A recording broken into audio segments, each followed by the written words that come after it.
the idea that his style of politics is attributed to fearlessness, he has nothing to fear. He's a white conservative man. He just got shot. Charlie Kirk was violent in his words. Words are violence. If there is such a thing as a dangerous thought or a dangerous statement, it's that words are violence. This might be the final boss of disagreements, right? Is can you agree on what is violence? What is the meaning of the term violence? I don't know how else to say this, but like, we have to agree on this. We have to agree that words are not violence. Like, we're not going to have a country left. Like, what are you doing? Like, do you want civil war? The man died to talk. What better exemplifies a sacrifice? I, denounce murder when it happens to anybody, like, because I know that there's going to be specific comments being like, so you're justifying, and no. He can't mention Charlie whilst condemning it. This entire video is about Charlie, but he can't in one sentence say, I condemn the murder of Charlie Kirk. So you believe these people are Nazis, right? Like, that's what you're saying in a video where you're definitely not justifying the murder. Do fascists deserve to be shot? Do they not deserve to be shot? Which part of your words do you believe? Do you really believe you're not justifying the murder? If his words are violence, then what are yours?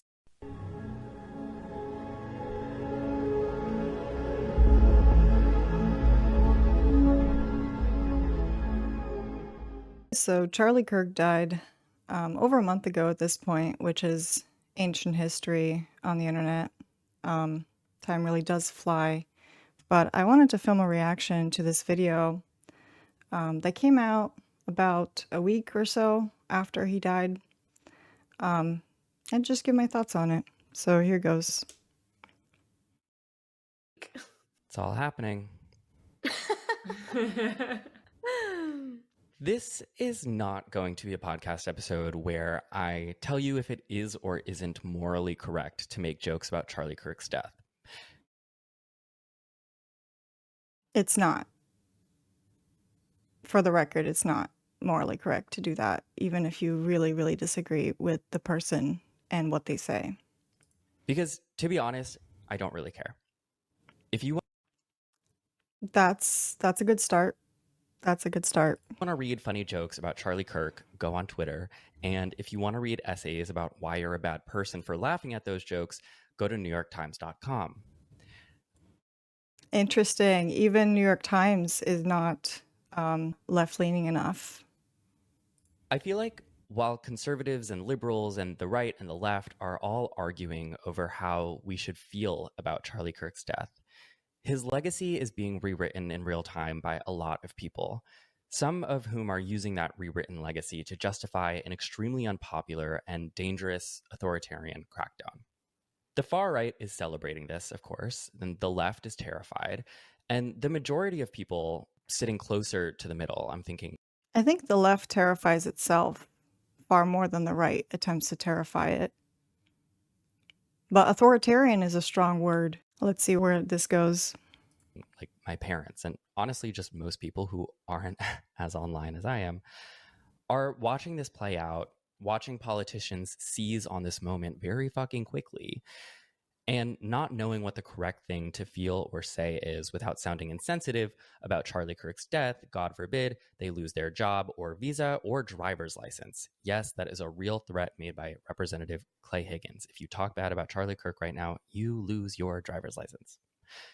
Ezra Klein, a liberal writer at the New York Times, published an essay one day after Kirk's death called "Charlie Kirk Was Practicing Politics the Right Way," where he argued that Charlie Kirk's commitment to free speech and debate represented the best of American democratic ideals, no matter how much you disagreed with the guy, and that his death represents a new era in the erosion of American democracy. I think Ezra Klein is wrong. I think Charlie Kirk was like a professional eroder of democracy. And I also think that rewriting his legacy this way is contributing to a That's a strong claim.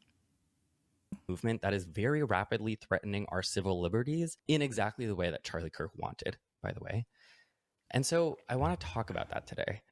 To parse all of this out with me today are two people who are regulars on this podcast, two people whose work I admire a lot, and two people who have been chronicling this authoritarian crackdown on free speech on the left, on minorities generally, in the wake of Charlie Kirk's death.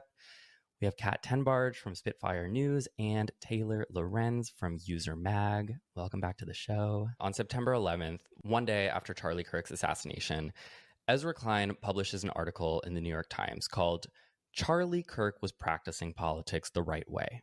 I clipped together some excerpts from that article that really hone in on the full point of it. I'm going to read that. You can dislike much of what Kirk believed, and the following statement is still true. Kirk was practicing politics in exactly the right way. He was showing up to campuses and talking with anyone who would talk to him. He was one of the era's most effective practitioners of persuasion. When the left thought its hold on the hearts and minds of college students was near absolute, Kirk showed up again and again to break it. Slowly, then all at once, he did. College-age voters shifted sharply right in the 2024 election. I did not know Kirk, and I am not the right person to eulogize him, but I envied what he built. A taste for disagreement is a virtue in a democracy. Liberalism could use more of his moxie and fearlessness. In the inaugural episode of his podcast, Governor Gavin Newsom of California hosted Kirk, admitting that his son was a huge fan. What a testament to Kirk's project. Kirk and I were on different sides of most political arguments. We were on the same side on the continued possibility of American politics. It is supposed to be an argument, not a war. It is supposed to be one with words, not ended with bullets. I wanted Kirk to be safe for his sake, but I also wanted him to be safe for mine and for the sake of our larger shared project. This article was So far seems like a pretty solid sentiment from a person on the opposite side of the political spectrum. my 9/11. It's worse than I thought. And I like Ezra. But what the hell is he talking about? Also, I don't think he actually knows anything about Charlie Kirk, with all due But respect. that's the thing. I thought it was one of the worst columns I've ever read in my entire life. Like every single word with each passing sentence, I'm like, wrong, like just completely backwards. I genuinely don't think he knew who this man was. He's not that online. And I think that this is another fundamental problem, is that these pundits are not using the internet. And so they only sort of know who these characters are in this sort of like vague, like deeply sanitized sense. I mean, we'll get into so much, but like everything that you read is inaccurate. The way that Charlie Kirk is portrayed in this piece and also by a lot of people and pundits in the mainstream more broadly is incomprehensible compared to the content he actually made and what he would actually do when he went onto these college campuses. Also, let's back up before that, Kat, and I totally agree with you. This is a man who, as a teenager, received a massive amount of funding from two far-right conservative billionaires. The idea that he, with just his like moxie, was able to influence a generation of college students is so deeply delusional. This was a astroturfed campaign by far-right reactionary billionaires. And they just found a willing millennial to go along with it, just the way that a lot of people today are. I can think of several far left billionaires, such as Bill Gates and George Soros, that have been influencing education and the general consensus in the public for what is and isn't acceptable for probably over a decade at this point, maybe longer. So I'm not sure what the point is here. Like, yes, both sides have funding to support their viewpoints. Finding willing Gen Zs to go along with their next political project, like censorship. Damn, I prized this podcast on nuance, and we went in swinging. I mean, this piece really quite deserves the lashings. But I really want to speak to in this episode people who read, honestly, Ezra Klein's piece, or any of the, like Kat mentioned, many of the pieces from both liberal and conservative pundits alike. I actually think it's one of the most common themes in his memorializing right now is like, well, you might not have agreed with him, but you got to hand it to him. And I'm like, well, we're going to really dissect all of the claims that Ezra Klein made in this article.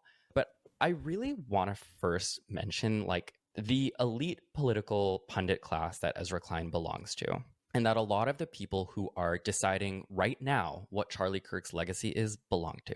Because I agree with a lot of what Ezra Klein says about the genocide that Israel is committing, for example, but he is also an extraordinarily wealthy white man who works for the New York Times. And what I find with so many of these like political intellectuals, and I'm curious what you guys think about this, for them, it's so often it comes across as if politics is just like an intellectual exercise. And it is that before it's something that like affects people who have way less privilege and wealth and access than the pundits creating these think pieces and who are currently determining what Charlie's legacy is.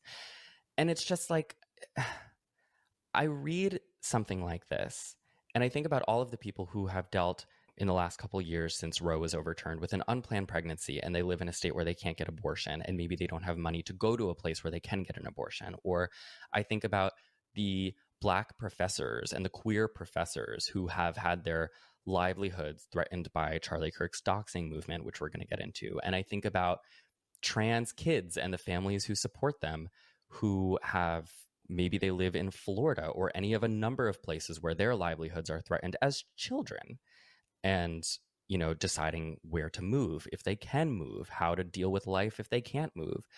What do they think about the way that Charlie Kirk supposedly practiced his politics? Mm-hmm. It's really quite infuriating to me. And I think that oftentimes, like, again, someone like Ezra Klein means well. And I think he genuinely is like about the spirit of debate and the spirit of free speech. But it's like, can we talk about the lives that were destroyed by this person? And the fact that like maybe that matters more than like the way that he like had conversations. The free speech thing really gets to me, because Charlie Kirk was not an ally of the free speech movement in any, like, at all. Literally, one of the first things that Turning Point did was start doxing and trying to drive teachers out of their job. He was libs of TikTok before libs of TikTok.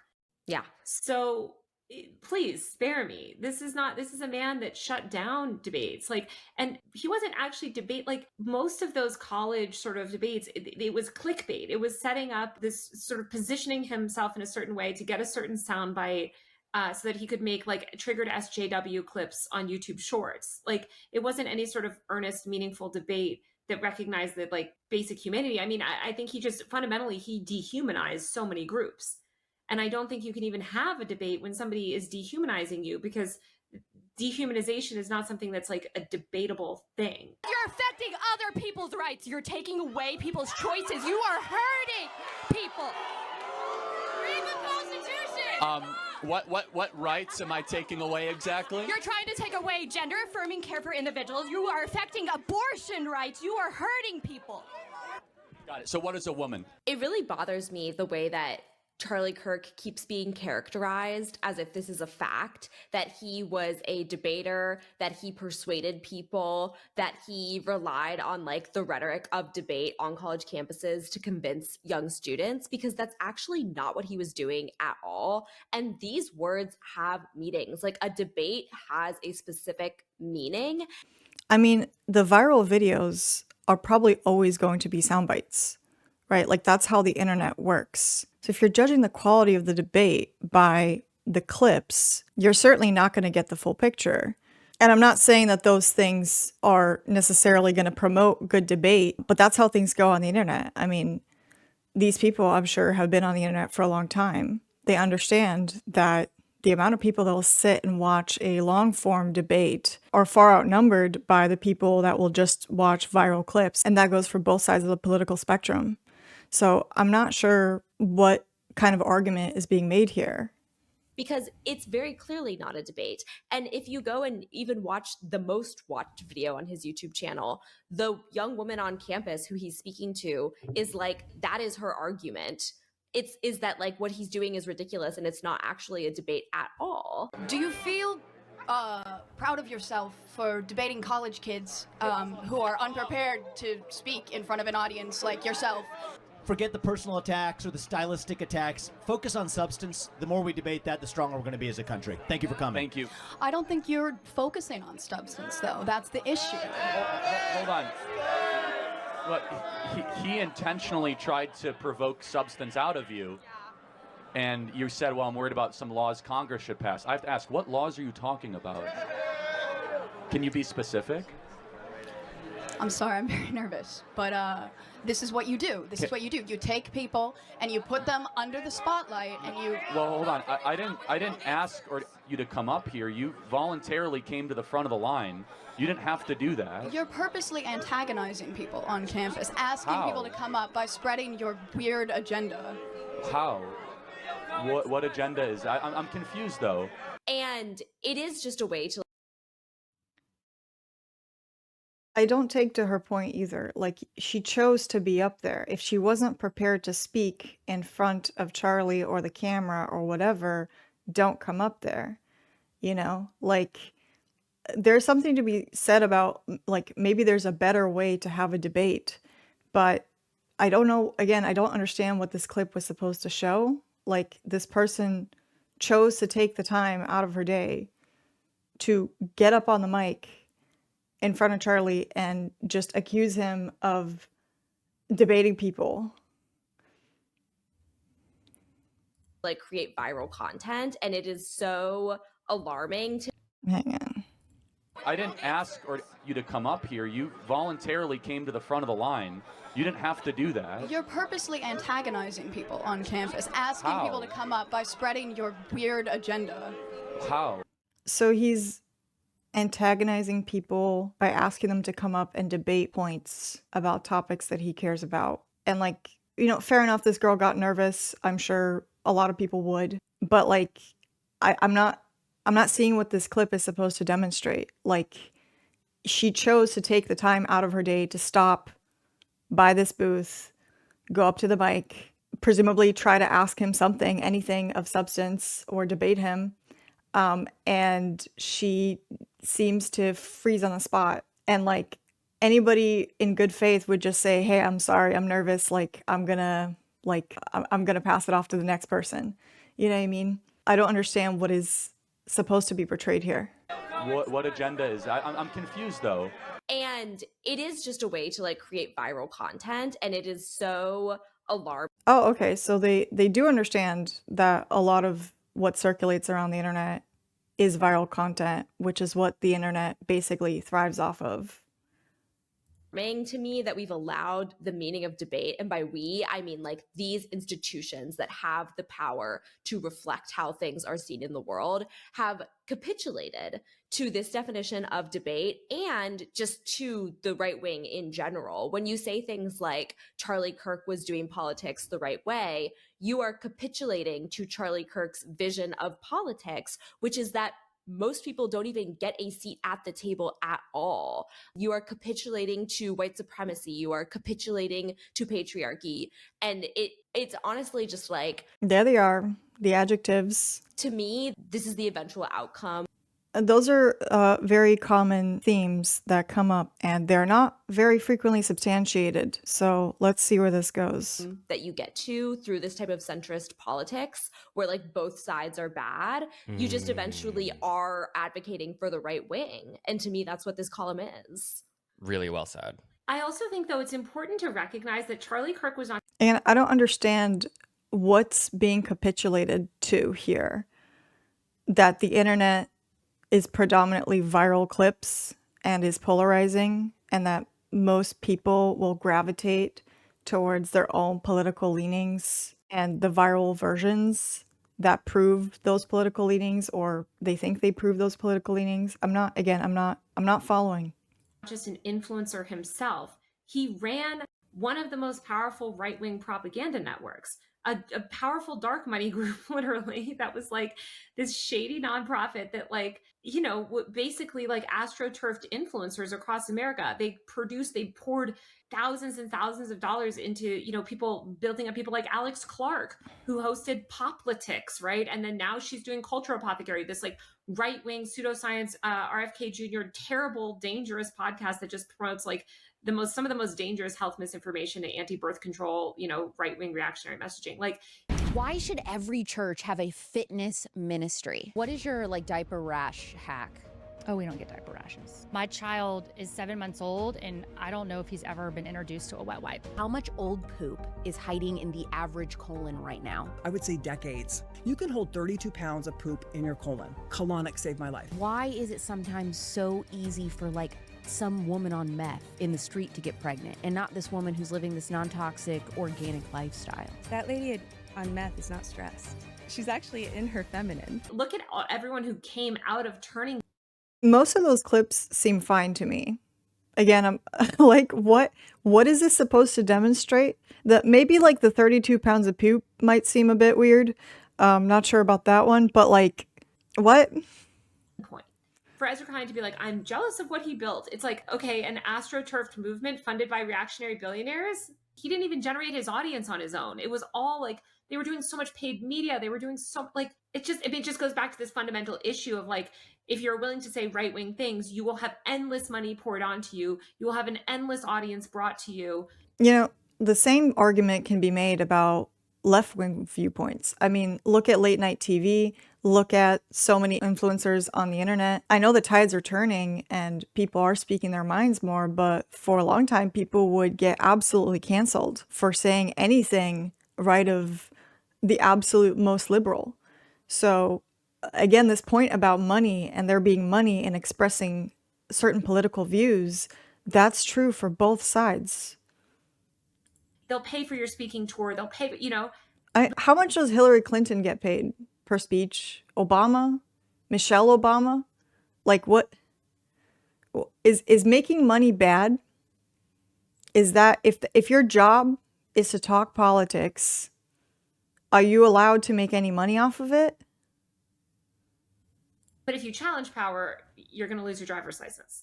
I want to talk a little bit about the debates that he held because people lost their jobs before for expressing some basic middle of the road opinions, such as that males aren't females. I mean, there's certain parts maybe that you could still lose your job for saying that. I do think that at the time that Charlie Kirk died, most people were learning about him for the first time. And I also think, like you said, Kat, there has been this like normalization of the idea that like something like what Charlie Kirk was doing, something like what happens on the Jubilee YouTube channel is debate, is just like. Okay, so now like even Jubilee isn't good. You have average people that could come up and debate each other and sometimes professional debaters in a long format. And that's also bad. Like good old fashioned getting people into a room, setting up your foldable chair and your tent and debating whoever wants to listen, and it's all in good faith and we're all just learning from each other and it's a good old American exchange of ideas. Sorry, I kind of sunk into the Dr. Phil voice with that one. It hasn't quite left me yet. Can you guys describe a little bit of like what exactly Charlie Kirk did when he went to college campuses, this thing that he's being, lauded for across the political spectrum right now? Well, it's interesting because it's like going back to the video that's the most viewed video on his YouTube channel. Like you said, Taylor, first of all, it's clickbait. The title of the video implies that a woman is going to be flashing the camera at some point in the video, and that's why it's the most viewed one. But the setup of what Charlie Kirk was doing is... Yeah, it's definitely not a tasteful thumbnail. I'll give them that. I think that particularly right-wing political figures should do better on that front. It is a bit sleazy. It was like more so performance art than what you think of when you think of a debate, because typically a debate, whether you're doing a debate club, a debate organization, or like debates that happen in halls of governance, like there is some sort of judgment process where like you're debating ideas and there's a purpose to that. Like you're going to vote on something or someone will win. What Charlie Kirk was doing was he was just creating content like he was always going to win. It's the version of like a casino, the house always wins, because even if you do beat Charlie Kirk in debate, which is a setup that's intentionally made to be impossible, everyone loses to Charlie Kirk. He decides what the thumbnails are. He decides what the titles are. He decides the framing of each and every video, and it's always Charlie Kirk wins. You're talking about what YouTube is, right? Like the person who made this video decided what the thumbnail is, what the theme was going to be, probably what the conclusion was going to be. right? Like, this is what happens when you give people creative freedom. Like, sometimes they create content that you don't like and that you don't agree with. And I see at least one that they flashed that is, it's a funny title, Charlie Kirk versus the Vokies at University of Tennessee. It's 2 hours, 15 minutes. So he has long form content on his channel as well. Let's see. That one has 2.1 million views. That's pretty good. The abolition of, I'm going to make your Okay, so memory correctly. it seems like this video is a bunch of people coming up to him and asking questions. So it's not just viral clips. Let's compare that to his most popular videos. Okay, so his most popular video has 10 million views at 6 minutes and 34 seconds, followed by a 43-minute video where this person appears again. So it seems like a good portion of the audience does transfer to watching fuller context. So there's no actual debate happening at all. It is just Charlie Kirk doing this gag over and over and over again.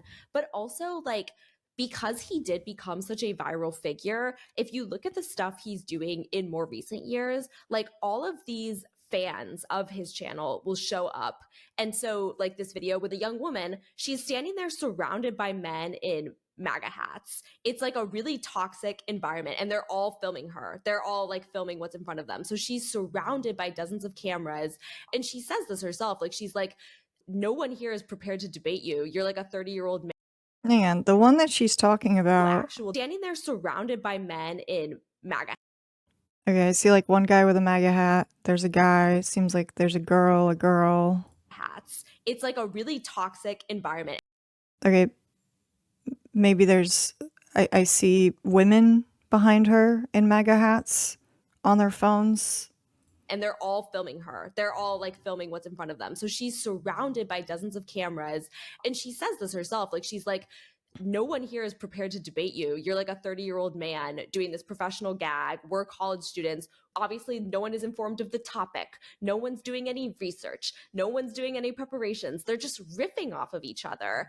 And on top of that, more than half of the video has no substance at all. It's just her saying things like, I don't agree with the way you edit your videos. And Charlie Kirk's like, all my videos are unedited. And it's like, literally no, because he's obviously picking which clips to show, but that isn't even a political debate. Now it's just like you're arguing about YouTube. Then the point that she's trying to raise is like, I don't agree with how you feel about abortion. I don't agree with how you feel about LGBTQ people. And there's no substance happening here. Like, I would argue that that young woman won the debate because she called him out.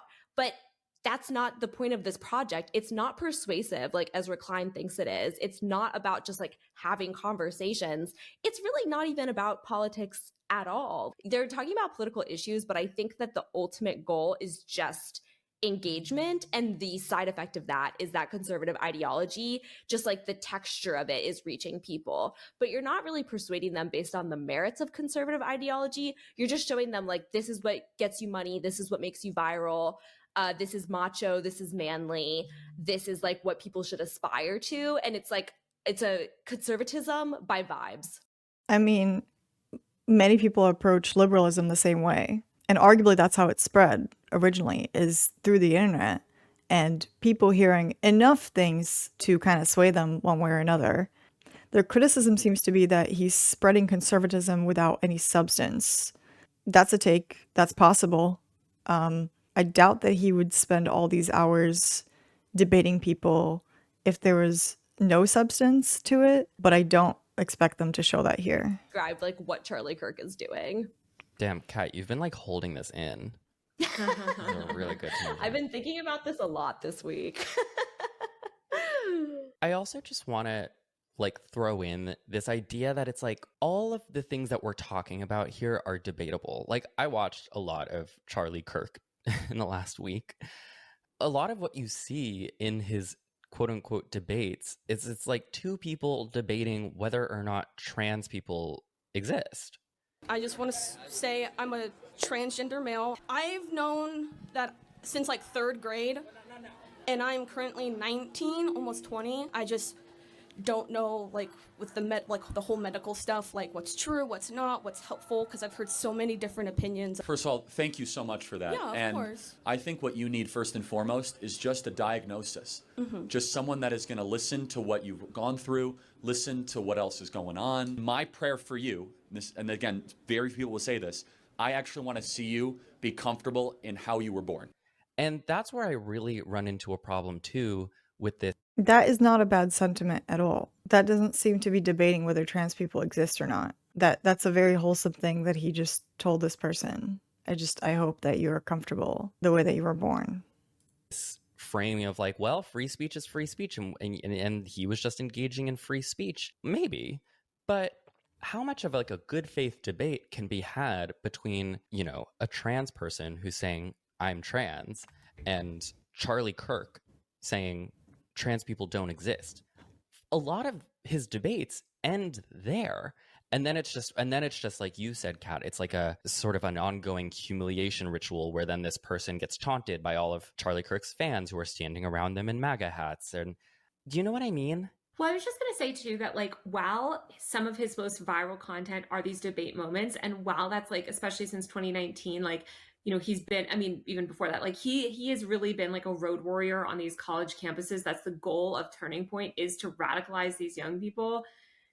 He had a podcast. He had this massive platform. He had social media content, like kind of, Kat, what you were saying before, like the game is rigged for him. You can't just radicalize an entire generation with unchecked liberal ideology that is perpetuated and sponsored by our highest educational institutions and expect no resistance. You can't, like, what is being criticized here? I don't understand. So far, everything that she accuses Charlie of, we've seen on the left plenty of times, 10 times over, and arguably worse. Again, people lost their jobs, they lost their livelihoods, they'd be canceled, they would be deplatformed entirely. So I don't see what is the substance. They seem to mischaracterize a lot of the videos that they show, like supposedly men in MAGA hats filming these women, and like maybe that happened, it's just not what they showed.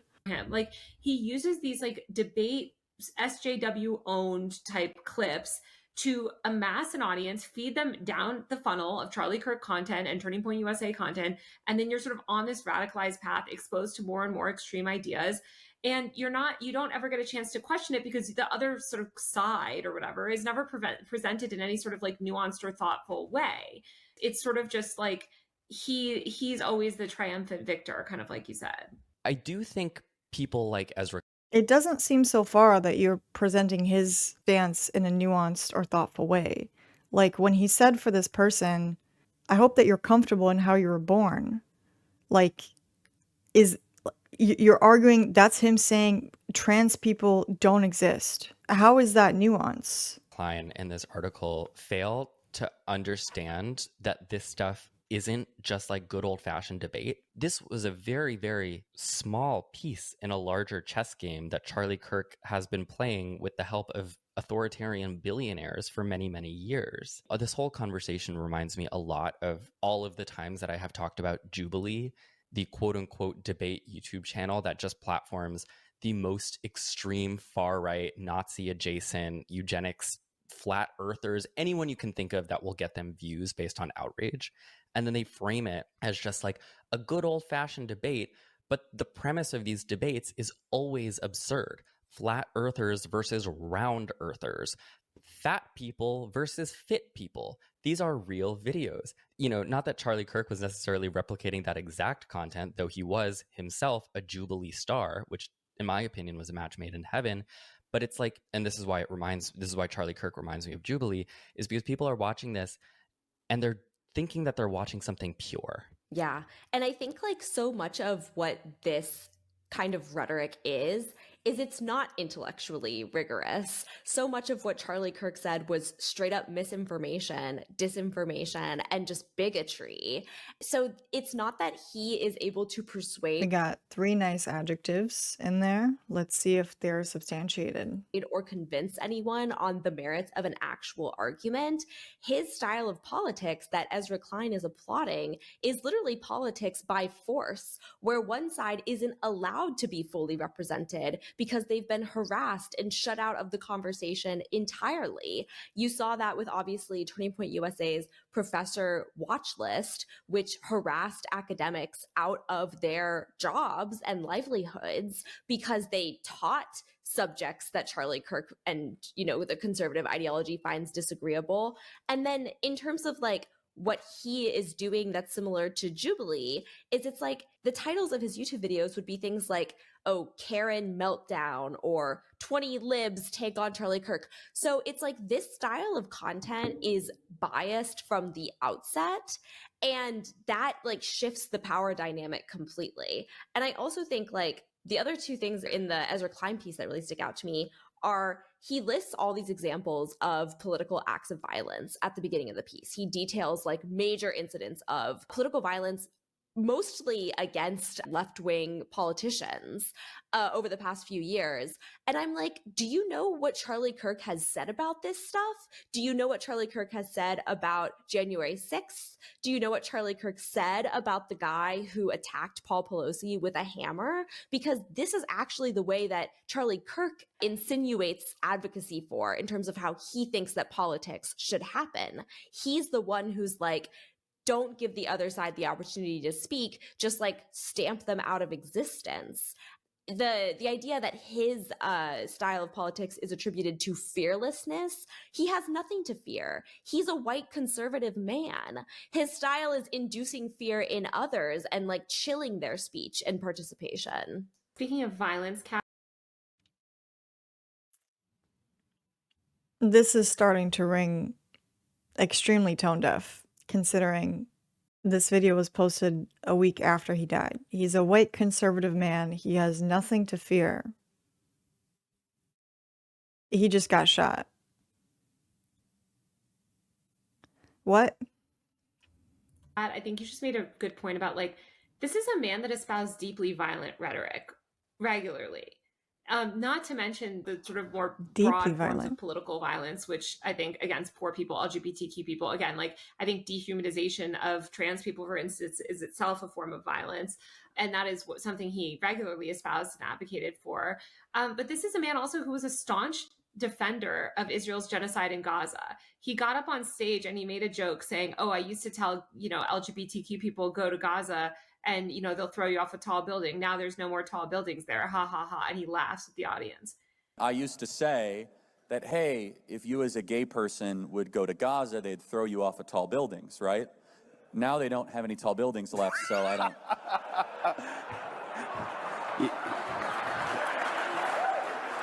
It was just disgusting. Like that he was constantly advocating for violence and defending violence, like the most extreme forms of violence. And so this idea that like, oh, he was this anti-violent, good faith debater, it's just, as you said, it's not in line with any of what he said. And it's also very revealing what Ezra Klein considers political violence. I mean, I talked about this on my channel, but like political violence and the way that we view political violence already in this country is so skewed. And there's just this complete dismissal of all of these systemically violent systems that, frankly, Charlie Kirk upheld. Yeah, and people in the discourse are also very much leaning into like, well, he was just a calm, cool, and collected guy. Watch his videos. He's so calm. And it's just like, if you're a gay person or a trans person or any sort of other minority that Charlie Kirk had a vendetta against, yeah, it is going to be more emotional to be told that like your existence is like mental illness or something. Yeah, I can imagine why like you'd be the emotional one in that situation where Charlie Kirk is just sitting there. Charlie Kirk isn't threatened by his own rhetoric. He's threatening your life with his rhetoric. It's so absurd. And I think, yeah, just leaning into like, what does it mean to be politically violent? you know, so many people are like, well, he couldn't have been politically violent because all he did was talk. And I'm like, well, we're going to get into more reasons why that is not all he was doing. But also, I hate to sound like early 2000s, like SJW type, that someone like Charlie Kirk would make, you know, a video compilation about how stupid I am. But like, Charlie Kirk was violent in his words, and not just his words, but because those words. Hang on. Charlie Kirk was violent in his words. Words are violence. Words are violence.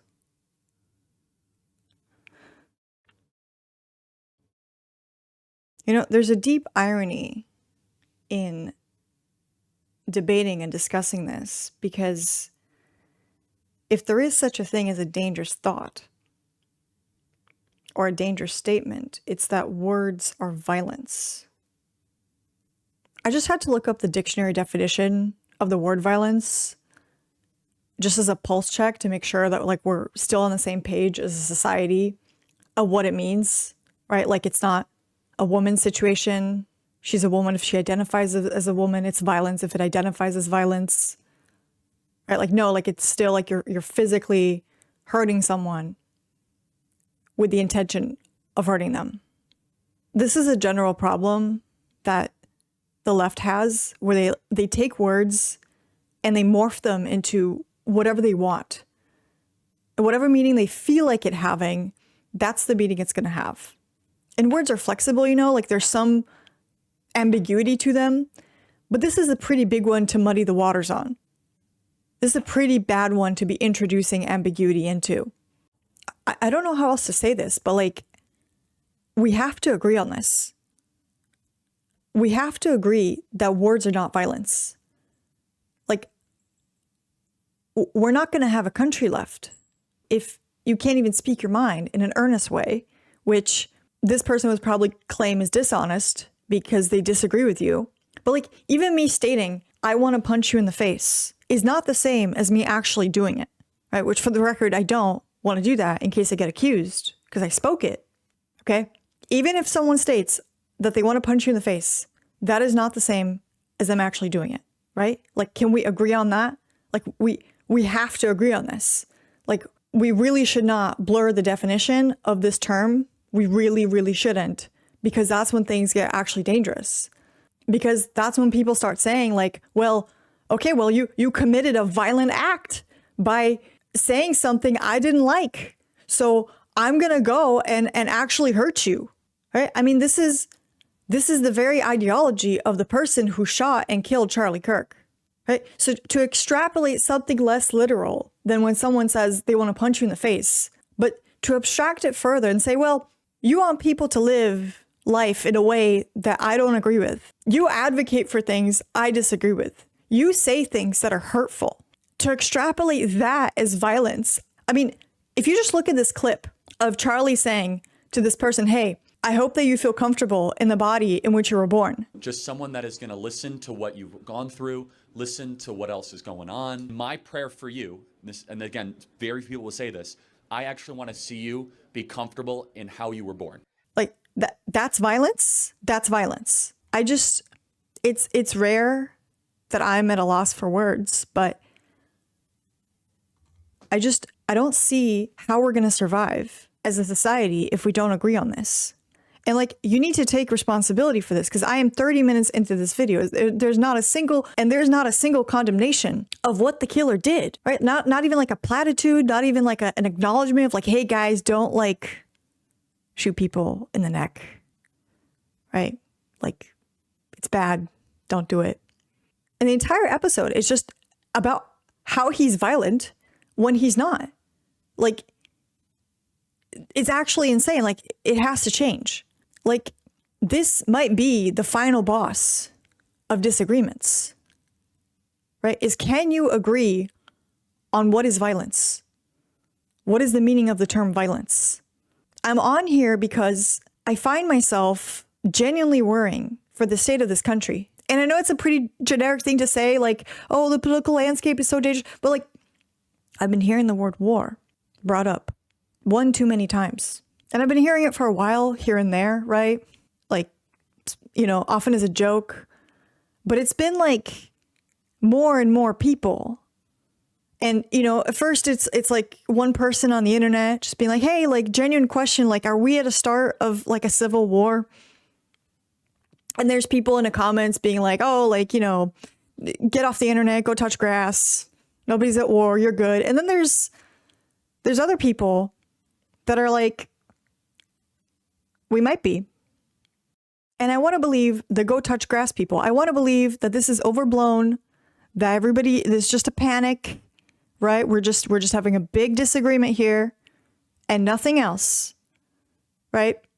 But like when I think about war, I think about external threats, right? Like threats from the outside, threats that threaten our freedoms to speak our minds, actually, because that's not considered a God-given right in other countries, including Western ones. That's my concept of war.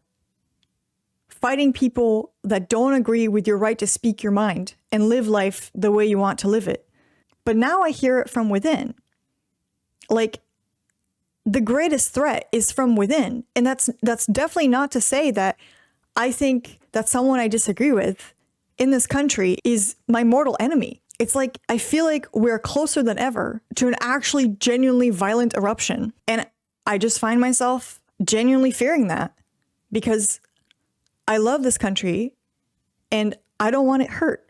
I don't even want the people saying these things hurt. And I find myself questioning whether the people that say these things feel the same way about the people they disagree with, whether they'd like to see them hurt or not. It's deeply concerning. Because those words were attached to a close relationship with the President of the United States. It's also like people do not consider online harassment to be a form of violence, even though it is a form of violence and it is a real world action that has real world consequences. So like, obviously we're going to get into more stuff around like the professor watch list, but even in the way that he does the title and thumbnail of these YouTube videos, or the way that he includes this misinformation in his podcasts about specific individuals, that itself is a form of violence. It directs harassment and it directs bigotry against these individuals. And it is So again, you're blurring the definition of violence. You can invent new words. You can take more flexible ones. The word violence, though, is pretty direct in its meaning. Blurring that is hugely irresponsible. Harassment and what you call bigotry is not violence. Okay? I'm going to stand my ground on this. I'm not just being pedantic. I'm usually willing to grant some flexibility to the meaning of the words, but this is a pretty big one. Thumbnails, words on the internet are not violence. They can turn into violence. They can be the precursors to violence. They are not violence in and of themselves. They are harassment. They are emotional abuse. You can call it that. It's not violence. Were directly and indirectly harmed by Charlie Kirk's rhetoric, and then indirectly harmed by Charlie Kirk's rhetoric, and then they're blamed as the problem for political violence rather than the people who incite and traffic in political violence. If you come to my college and tell me on a debate stage or under a debate tent, filmed for Turning Point USA, of course, that you should be able to force your 10-year-old daughter to carry her rapist baby to term, which was a belief that Charlie Kirk held. So if you had a daughter and she was 10 and she got raped and she was going to give birth and she would and she was going to give birth and she was going to live, would you want her to go through that and carry her rapist baby? That's awfully graphic. But it's a real life scenario that happens to many people. The answer is yes, the baby would be delivered. Oh, okay, great. So that's insane. And I say, no, you shouldn't be able to do that. And then you say, yes, I should, and you quote the Bible, which... Okay. That is certainly a morally reprehensible view. There are people who find it more morally reprehensible to kill the fetus or the baby, whatever term you like better, than it is to make the 10-year-old go through with the pregnancy. Charlie saw it as the correct moral viewpoint. That's what he advocated for. I wouldn't agree with that. And the fact of the matter is, most of the country doesn't agree with him. So even like states that ban abortion, I think half of them have exceptions for, and I think it's about like 10 that don't. And that is terrible. Charlie's view is not ubiquitous though. And even though I don't agree with it and find it morally reprehensible, these things have to be hashed out and debated. There is room for debate, even on topics that are difficult and gruesome. Even morally reprehensible topics deserve debate. Does Charlie having this morally reprehensible view justify his murder? Because otherwise, like, what are you arguing, right? Why are you bringing this up? Because it's not like you took the totality of what he said about the topic. You took the most extreme and morally reprehensible view and said, well, look, this guy supported this. That's violence.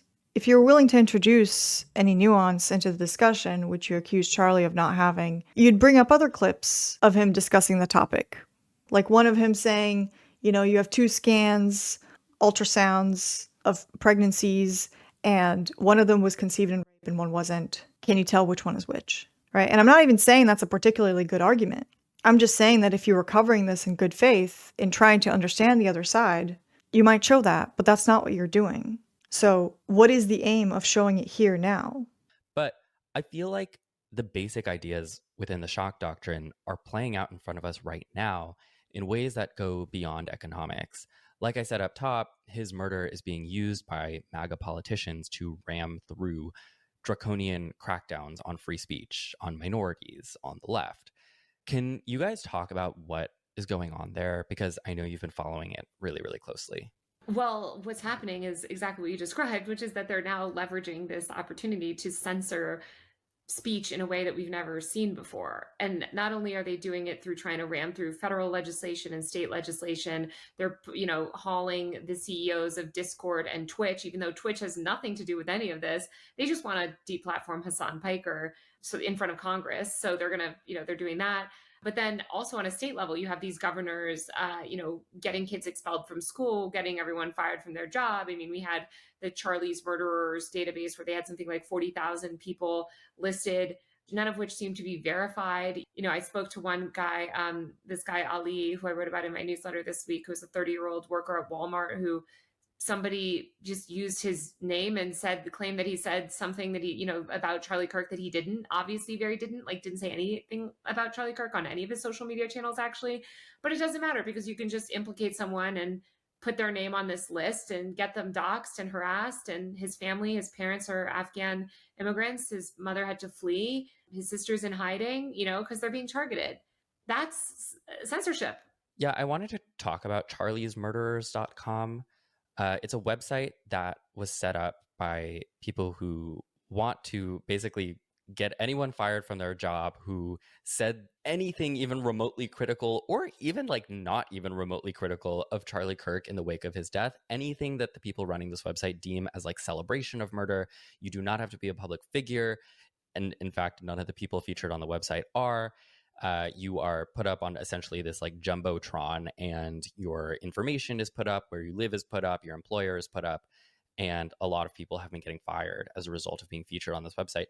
I became aware of this website initially because a lot of people who follow me on Instagram started sending it to me saying people who are sharing what you've written in the wake of Charlie Kirk's death are being put on that website for the crime of sharing my post.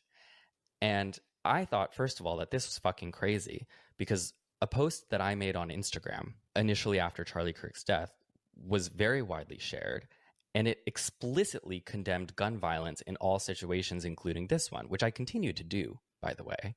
But it didn't matter. Like, it wasn't celebratory, and it wasn't joking, and it wasn't even anything. It was, I think that my takes so far, I mean, of course, some people would disagree with this. I think my analysis of this entire situation has been relatively tepid, and I try to keep everything nuanced. And yet so many people have had their personal information put on charliesmurderers.com for sharing it. And I went through the website, which at this time is down, but it keeps going up and down, and they're trying to find people to host it. And my own stuff was littered all over it. And that's, you know, terrifying to me. Mm-hmm. The first. Okay. Let's go to this post. Okay, so we're 42 minutes into this video, and Matt shows a post he made. And to be honest, most of this post is fine. I don't agree with what it says. I don't agree with many of its premises, but I wouldn't lose sleep over it. It's basically broad statements which essentially blame Charlie for his own death by saying he participated in the systems that led to it. And then at the end, it says, the last sentence says, maybe now they'll listen. Like, so maybe now that a member of the political left that holds the same ideology you do, that words are violence, has gone out and shot somebody in the neck and murdered them, maybe now they'll listen. You don't see how that's like a questionable thing to say? You're surprised that people ended up on a list for that? Or for reposting that? This post was made the day of the murder. Like, how is this responsible? How is this a responsible thing to say? How are you surprised? Nowhere in this post, by the way, does it actually condemn the murder of Charlie Kirk. This post basically blames him for his own death by saying he participated in the systems that led to it. You can make the argument like, well, this is what the Second Amendment leads to, and it would be some kind of an argument. But to say that you've condemned it, that you continue to condemn it, there is still no condemnation of the murder of Charlie Kirk in this video or in that post. Nowhere in this post or video so far does it say, hey, like, this is bad. We shouldn't do this. Right? Just like plain terms, don't murder your political opponents. Right? You claim that all these political pundits are detached from reality, detached from the consequences of the things that they advocate for, unlike the common people who don't have as much money or privilege as them. And again, there can be a good argument made for that. But like, are you attached to your own words here? Like, are you fully grounded in what you're saying? Because it's like unbelievable hypocrisy. Like, how can you make a statement like this and not recognize that, like, it might be dangerous to say it in the immediate aftermath of one of the most publicized murders ever? Like, the same day that the murder happened. Like, the body wasn't even cold yet. Maybe now they'll listen. You don't think that's like a remotely dangerous or irresponsible thing to say? Maybe now they'll listen? Is this like a political game to you? Right? You seem to be guilty of the same things that you accuse other political pundits of doing. You realize half of the country is right-wing. At least half of the country. At least half of the country agreed with probably most of what Charlie Kirk had to say. And half of the country are normal, average people. Common people that don't have security teams. Is it really right to turn up the temperature like this? Right? Like, you claim to care about these kinds of people, right? Or is it only if they're on your side? Mm-hmm. The first thing that I thought when I saw this website was I thought about Canary Mission. And I thought about how it's such a hallmark of like right-wing harassment and censorship campaigns, especially ones linked to genocide, especially ones linked to bigotry, like political violence. This is such a common fixture. Talk about Canary Mission, because I was actually just trying to explain to my mother what Canary Mission is. I would describe Canary Mission as it is a website with all of these profiles of primarily college students of color, Palestinian college students, Black college students, Arab and Muslim students. A lot of Jewish students too. Yeah. Well, yeah, the whole premise is that it's supposed to be like this database of anti-Semites on college campuses, but what it really is a list of teenagers and college students, most of them non-white, that have basically said anything even remotely positive about Palestine. On Canary Mission, they frame it obviously as like, these people are violent, anti-Semitic, like terrorists. And then you look at what they're saying, and it's just like supporting Palestinians and the fact that you shouldn't commit genocide. And in this case, it's like, these are violent people glorifying the death of Charlie Kirk, calling for political violence. And then it's like journalists who have accurately reported on him. And that's just a tiny slice of it. It's mostly just everyday people who have shared Matt's Instagram post. Like, it is just so ridiculous. And it's obviously intended and has the effect of punishing and chilling speech, which just goes back to how ridiculous it is that any of this is being framed as part of a fight for free speech, because what this is like an intense pressure campaign to chill as much speech as possible, in addition to all of these very explicit government attacks on free speech that we are seeing as a result of this. Well, you know what? I don't necessarily agree with the idea that this impedes people's right to speak, right? Like, you're able to speak and somebody else is able to gather up what you've said and take issue with it. And like, the left has done this over and over with people's old tweets. Average people would lose jobs. People on the internet would get canceled, harassed over something they've said like as far back as a decade ago. And in this instance, it's people gathering up what other people have said within like a week of Charlie's murder. We struggle to say of like where the line should be of what is and isn't fair game to kind of gather up and cancel somebody for, and like what should happen to them. Like, should they lose their job? Should they lose their scholarships over something they said? How far back should we consider if they were of age, you know?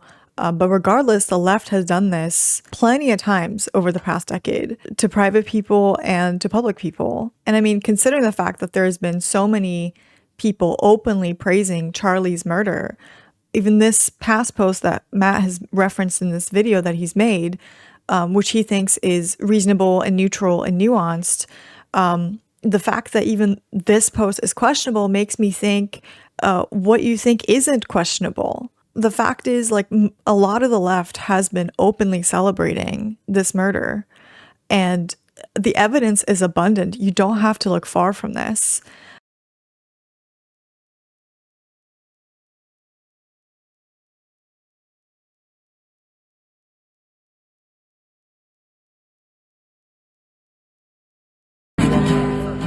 I don't want your salvations. Why? I want you to fucking die.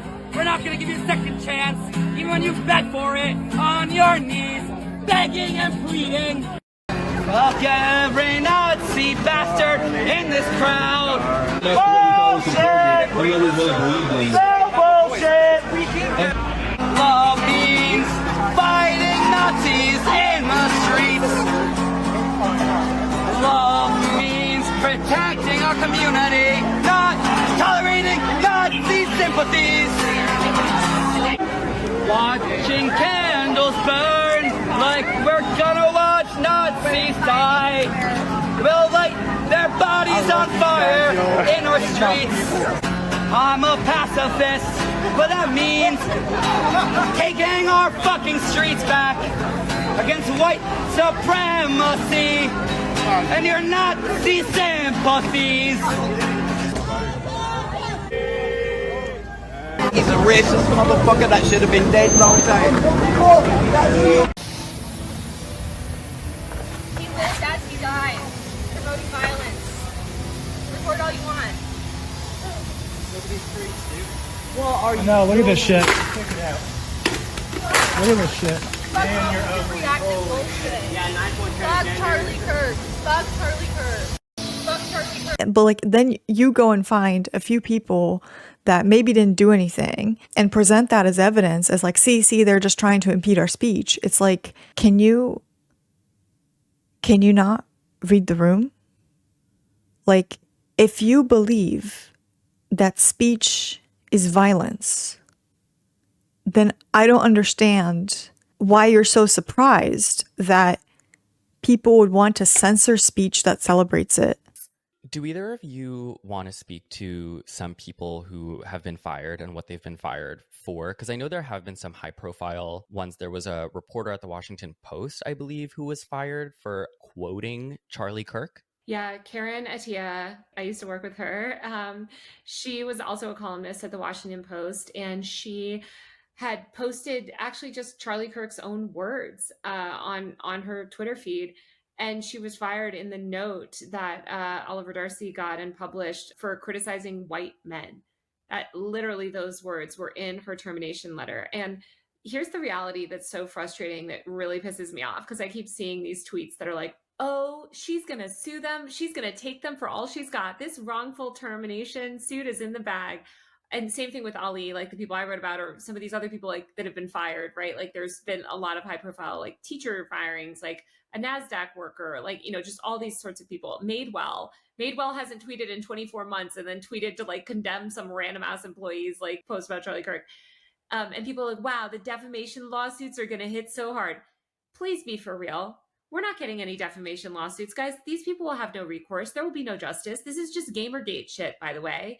Like if we want to go really back to the sort of the true origin, there is no justice. And yeah, the Washington Post was completely wrong to fire her. That's crazy.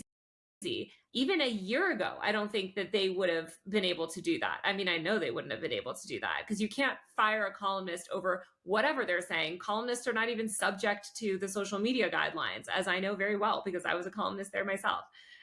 So you can, you know, for them to just like unceremoniously fire her over speech when she's an opinion columnist is insane. But it just goes back to show that there is no justice, and she'll never get justice. And none of these people will get justice because it doesn't exist. And by the way, look at who's in the courts. Look at the judges. They're all right-wing anti-speech judges. Like the whole system's rotten. With Karen specifically at WAPO and WAPO's track record specifically, I think about how her work included like broadening the opinion desk to feature global writers, people whose voices were silenced by authoritarian regimes in other countries. She specifically has been awarded for her work with Jamal Khashoggi, who famously was killed by an authoritarian regime. And I just think that it speaks to the moment that we are living through politically in this country, that after being such a celebrated, decorated journalist for her work to like bring truth to power in authoritarian regimes, now we have an authoritarian regime at home in the United States that is cracking down, and Karen is one of many people who has lost her job because of this. And So again, with the authoritarian regime speak, like, so are you going to start calling people Nazis next? I mean, your side of the aisle does already, I guess. I mean, is it bad to kill Nazis, right? Like, what are you doing? Do you really actually want this? Like, do you want civil war? You're calling people authoritarian, and some part of you must believe that. But the fact that you sit here on the internet talking, saying all this is a testament to the fact that it's not. Do you think people in China, Russia, North Korea, you know, like actually authoritarian places, do you think the people there have the right to say this and debate and discuss? I mean, your side of the aisle continues to basically call people Nazis, and sometimes you dress it up and call it authoritarianism. But like, is it really to that point that the person on the opposite side of the political spectrum to you is a Nazi? I mean, it used to be an internet meme that like everybody who disagrees with you is a Nazi. But like, have we arrived? Are we there? Do you actually want civil war? Because otherwise, I don't understand the motive of you saying these things, other than you've come to the conclusion that murder is worth it, that murder is justified, that they had murder coming. Maybe now they'll listen. Maybe we should make them listen again. Like, is that so far of a thought? But I have to believe that you don't actually believe this. I have to believe that these are also words that you've co-opted into conveying a strong emotion that you feel that isn't quite Civil War level. Right? I have to believe that you don't actually understand what you're saying. I have to believe that you're blurring the definition of words again to express a strong emotion that you are well within your right to feel, but that isn't quite the meaning that you actually say.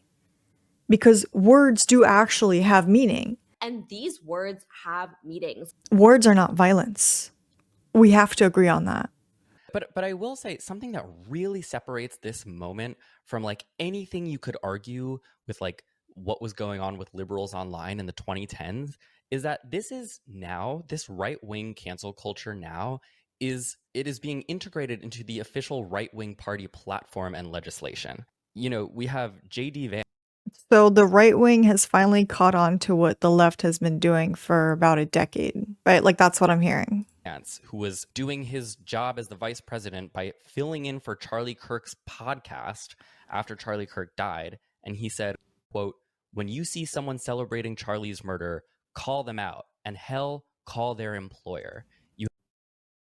Okay, that was a low blow. That was a low blow. Vice president doing his job by appearing on a podcast as opposed to what? National television that nobody watches? I mean, what platform are you on right now? Are you doing a podcast? What is this call out? Like, what is the criticism? I mean, I don't know if they were friends, but they were at least colleagues. They knew each other. Charlie helped Vance and Trump get elected. Like, the VP is actually doing his job here. He is doing his job, actually. Like, part of his job is talking to the nation. That's actually literally part of his job. And it's not unreasonable that if you see somebody celebrating murder, that you should let their employer know. You know that, like, conservatives work places too, right? So it's probably not the most cohesive thing to do to a work environment to openly celebrate the murder of someone on the opposite side of the political spectrum. You have Pete Hegseth, who has directed his staff to look for posts from service members who had said anything negative about Charlie Kirk. You had Clay Higgins, and I teased this one at the top, but do one of you want to read the Clay Higgins tweet? Clay Higgins said, "I'm going to use congressional authority and every influence with big tech platforms to mandate immediate ban for life of every post or commenter that belittled the assassination of Charlie Kirk. If they ran their mouth with their smartass hatred celebrating the heinous murder of that beautiful young man who dedicated his whole life to delivering respectful conservative truth into the hearts of liberal enclave universities, armed only with a Bible and a microphone and a constitution, those profiles must come down. I'm going to lean forward in this fight, demanding that big tech have zero tolerance for violent political hate content, the user to be banned from all platforms forever. I'm also going after their business licenses and permitting. Their businesses will be blacklisted aggressively. They should be kicked from every school, and their driver's licenses should be revoked. I'm basically going to cancel with extreme prejudice these evil, sick animals who celebrated Charlie Kirk's assassination. I'm starting that today. That is all." This is a sitting U.S. congressperson.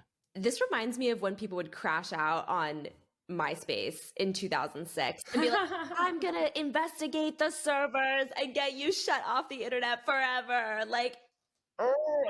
I want to push back on the idea that Democrats didn't push censorship, because I think actually they have. Joe Biden banned TikTok, arguably the biggest act of censorship that we've seen online in our entire lifetime. Yeah. He opened the door for complete and total government censorship of the App Store, something that we don't. Okay, hang on.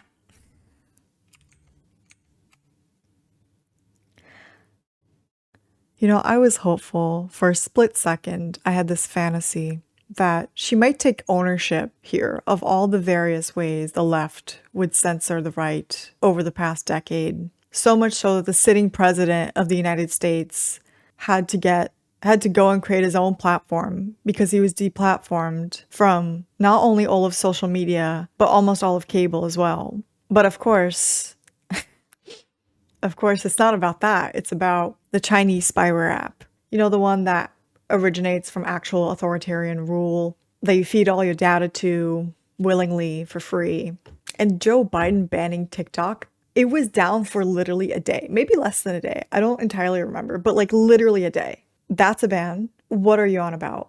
And by God, I wish he did it. But like, the man couldn't put a sentence together or make his way off the stage. So I don't entirely blame him. He was clearly not there.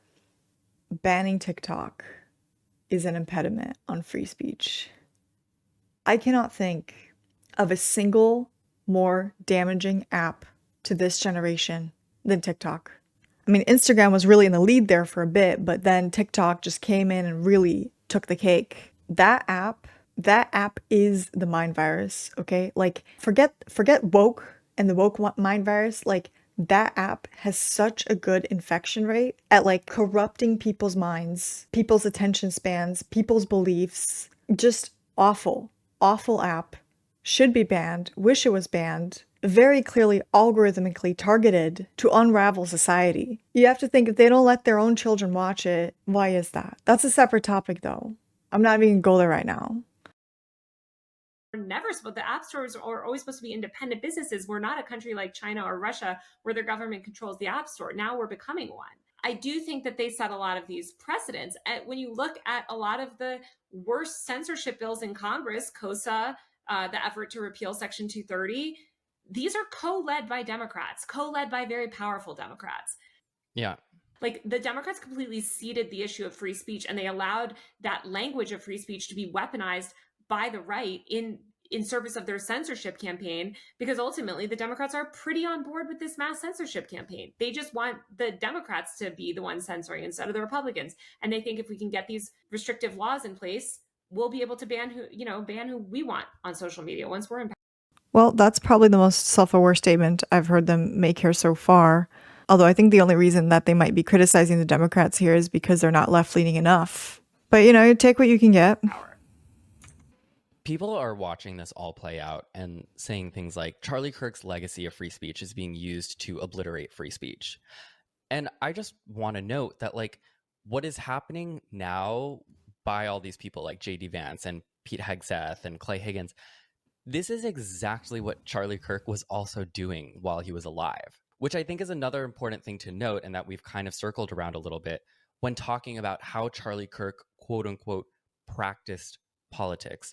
We've hinted at this, but Charlie Kirk's Turning Point USA had built professorwatchlist.org, which was an online database of professors who even vaguely dared to acknowledge the existence of LGBTQ people or teach about racism, schools that had gender-neutral bathrooms, which he called dangerous, in an effort to get said teachers fired and schools investigated and defunded.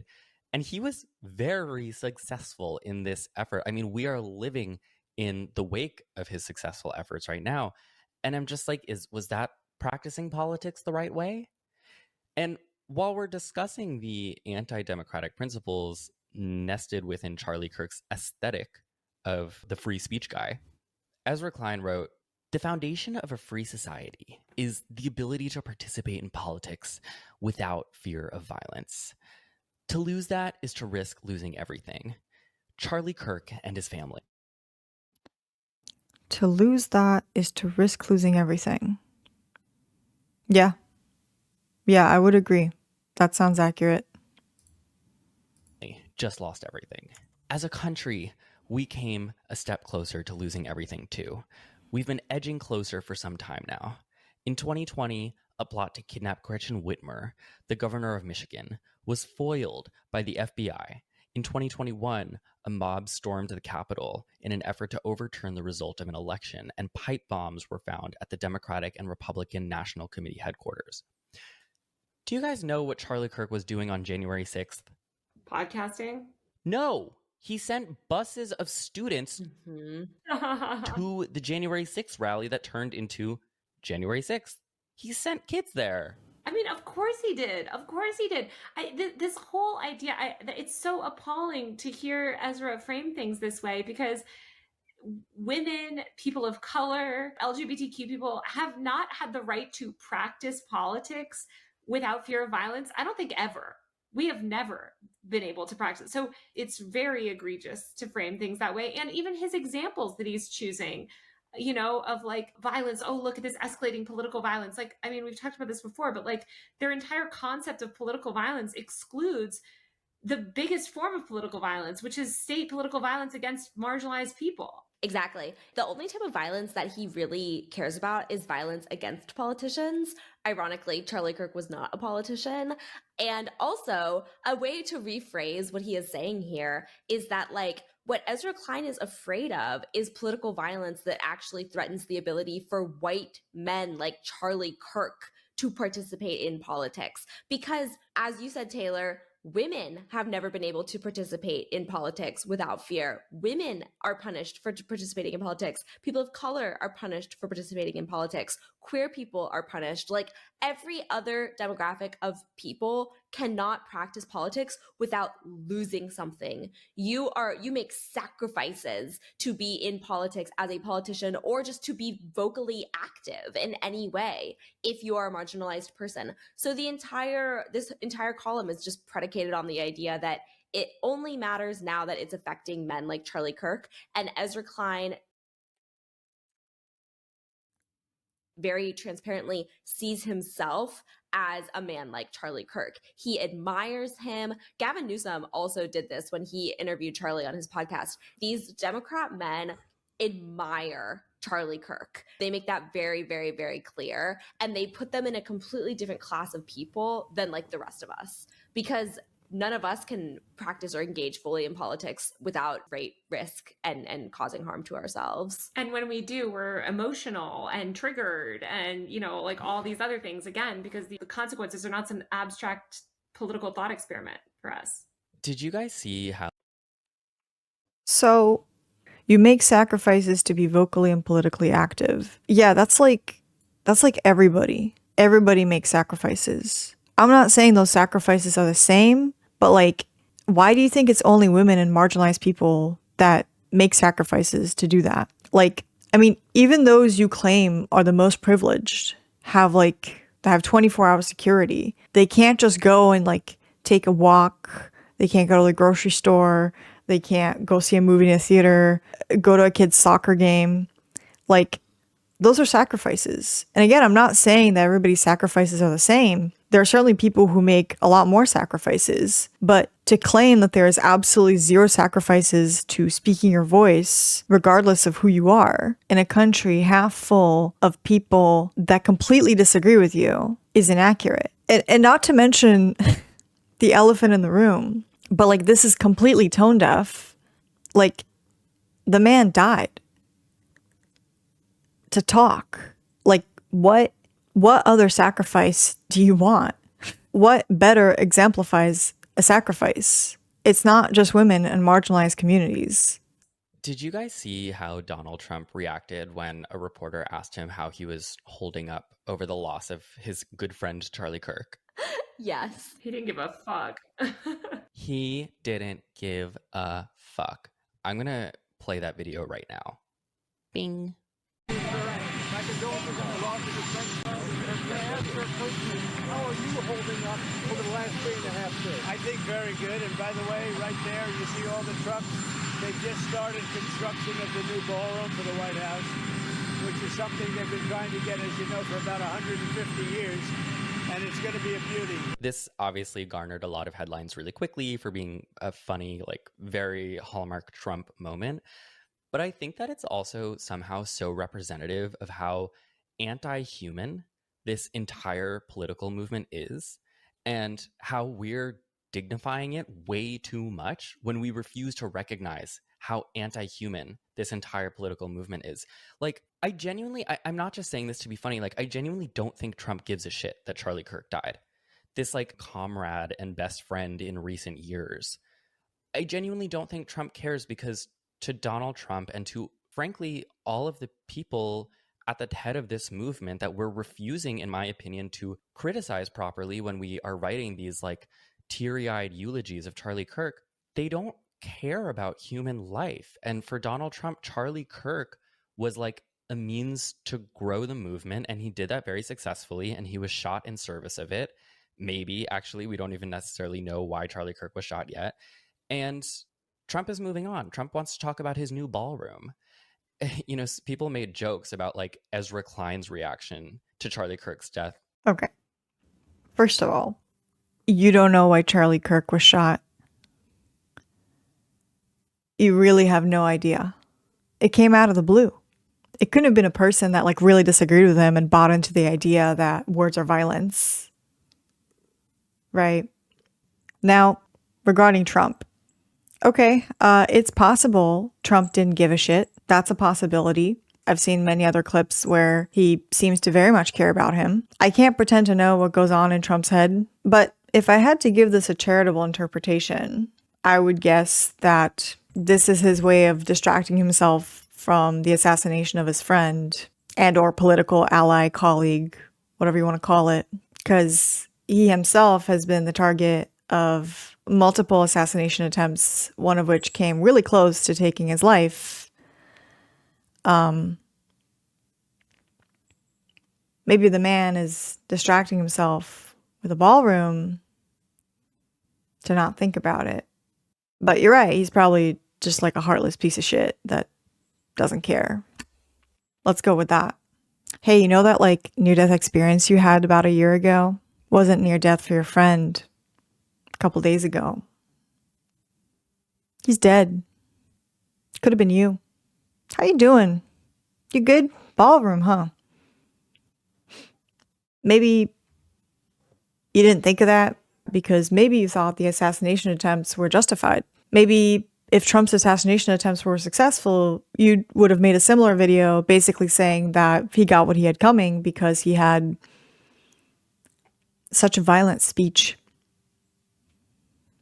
You talk about people on the right lacking empathy and dehumanizing others, but you're guilty of the same things. Versus Donald Trump's reaction to Charlie Kirk's death, you know? Yes, and I really do feel like with stuff like this, we're so far into the years of Trump that I think a lot of people have forgotten just how like ridiculous this all is, and like the pretense of what we're supposed to believe here is so outlandish. And you see this like growing gap of like cognitive dissonance where a lot of even New York Times readers found the whole Ezra Klein piece to be just unbelievable on its face, because we know that people like Trump do not care. And we know that like Trumpism and MAGA is obvious. They know. They know Trump doesn't care. Obviously not about the dignity of human life. It is gaslighting to expect us to believe that because we've been here this whole time. We know what these people stand for. It is not at all what they are trying to revise in death.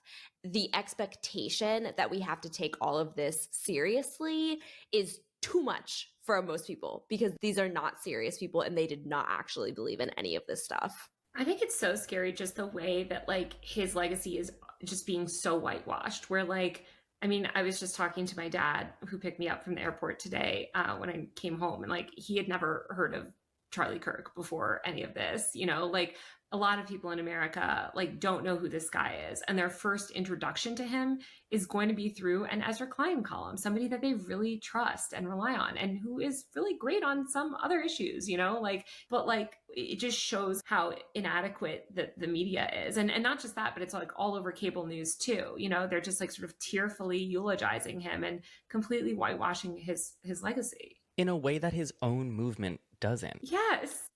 And look, like, this is not to say that I think we should be like them. To me, like, what being on the left means is to honor the dignity of human life, of other people. Like, that is like one of my foremost beliefs.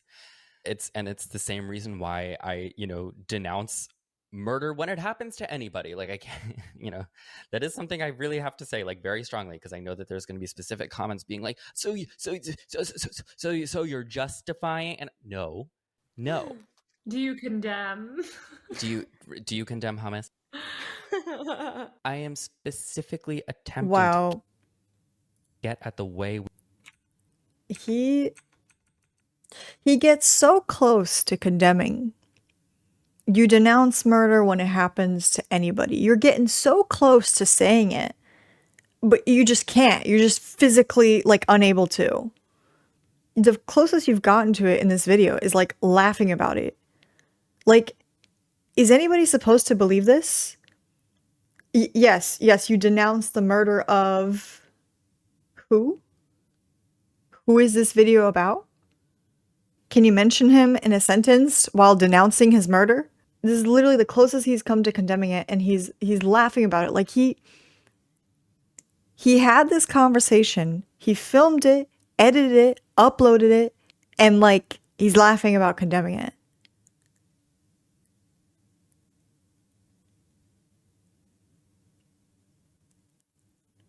He's just allergic to doing it. He can't mention Charlie whilst condemning it. This entire video is about Charlie, but he can't in one sentence say, I condemn the murder of Charlie Kirk.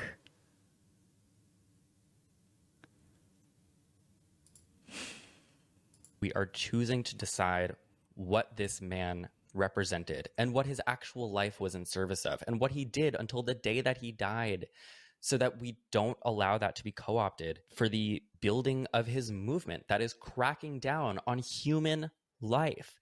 And I think there is no better example of that than, have you guys seen the fundraising texts? Oh my God, yes. Yes. Because somebody signed me up for some of these emails. Oh, like someone who hates you? Yeah. I'm getting the turning point in Erika Kirk spam texts, or emails rather. And, you know, I think what's so hilarious too is they dropped the merch less than 24 hours after his body was cold. Like they dropped merch. Turning Point did. Turning Point did. And they're asking for thousands of dollars. And this is just a huge grift. And they're just like shamelessly grifting money. And all these conservative influencers are also making money just talking about it nonstop. And that's what Charlie Kirk would have wanted, because he was a grifter at heart. If you haven't seen these fundraising texts that started... So all these people on the right are grifters because they're making money talking about Charlie. But you're over here doing the honorable thing, laughing when attempting to condemn his death. Right.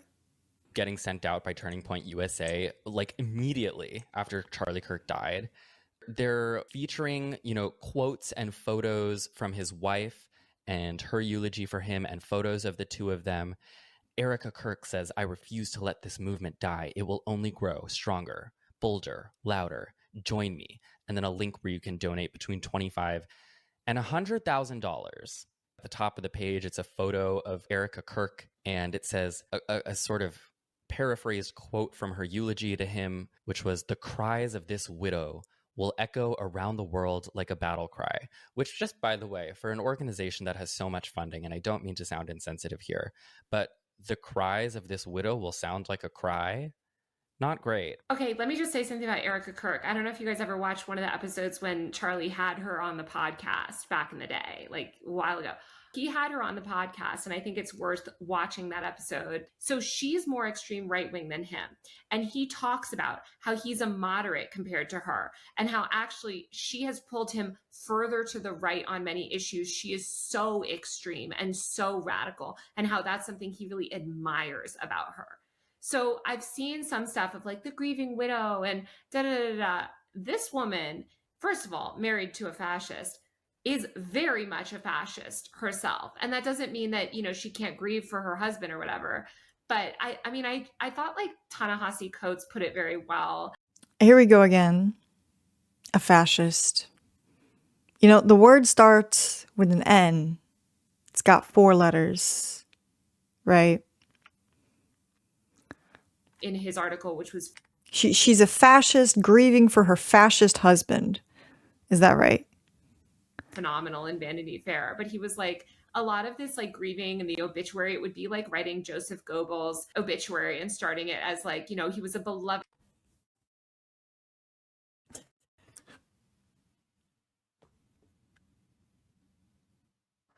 I can't. I'm sorry. Joseph Goebbels, and literally shows a picture of him next to Hitler. So you believe these people are Nazis, right? Like that's what you're saying in a video where you're definitely not justifying the murder of a man who just went around debating people, maybe in a way that you didn't like, maybe in a way that was clickbaity and soundbitey for the attention spans of that app you really like. Wow. Father of 6 and a talented marketer. Yes. Okay, that's not the point, you know? And it's similar with this. And I think Erika is now, especially as she's so emboldened by his death, she's dangerous. Yeah, I've seen, again, liberal pundits say, well, we should not be critical of Erika Kirk and the way that she's leveraging her husband's death to fundraise and continue building out this Turning Point USA movement.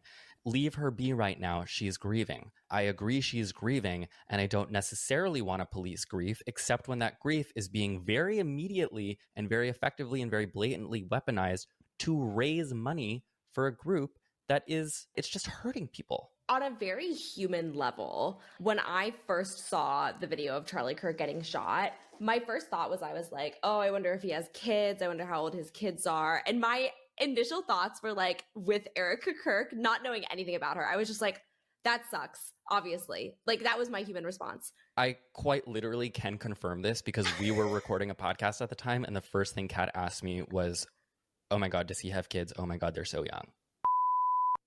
Oh my God, he literally has 2 children. 2022 and 2024, his kids are babies.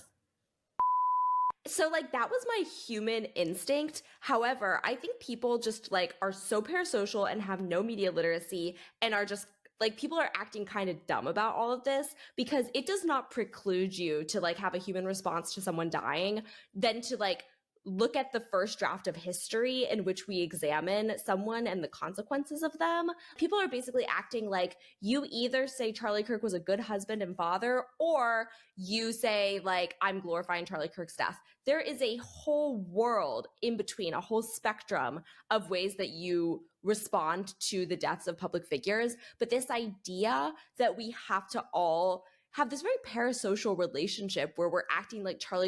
Yeah, on the spectrum of ways to respond to his death, you're like, yeah, but he was a Nazi, so. And his wife, she's dangerous. She's a fascist who is mourning her fascist husband, who is basically like a Nazi, been compared to a Nazi, and Joseph Goebbels sitting next to none other than Hitler. Like, which part of your words do you believe? Do you really believe you're not justifying the murder? Like, do you really believe that, or are you just saying that to get people off your back? Because this is not helping your case at all. I want to listen for a moment to what Erika says about the killer in the funeral speech for her dead husband. My husband, Charlie, he wanted to save young men, just like the one who took his life.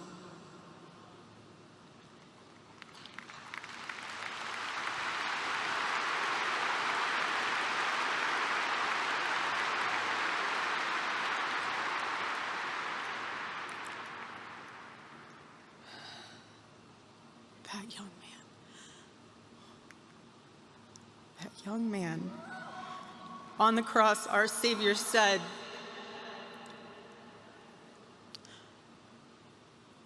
Father, forgive them, for they not know what they do. That man, that young man, I forgive him.